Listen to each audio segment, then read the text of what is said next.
కోట్లు ఖర్చు పెడితే గాని కనిపెట్టలేనంత కంచెని కట్టుకున్న మీ మేధస్సుని ఈ మార్గానికి ఎందుకు ఎంచుకున్నారు? ఓ పోయిన సినిమాకి ప్రసాద్ ఐమాక్స్ కి పిల్లల్ని తీసుకెళ్తే పాప్కార్న్ కి పెప్సిల్కి 10,000 అవుతుందని భయపడి యూ బొమ్మలోనే ఆ బొమ్మని మీరు మీ పిల్లలకు చూపించారు. ఆ రోజు మీరు పడిన ఆనందాన్ని అందరి అరుగు దగ్గరికి అందించాలని ఈ మార్గాన్ని ఎంచుకున్నారు. You have my data. ఒకప్పుడు సింగిల్ థియేటర్ గల్లీకి ఒకటి ఉండేవి.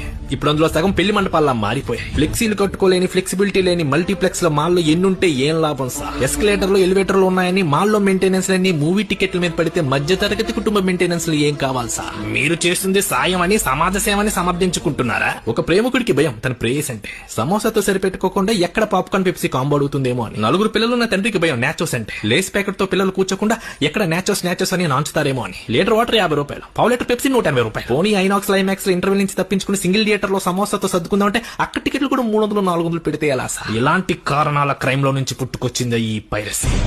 ఎవడెవడు ఏ బొమ్మలో యూ బొమ్మలో చూసారో ఒకసారి గుర్తు తెచ్చుకో.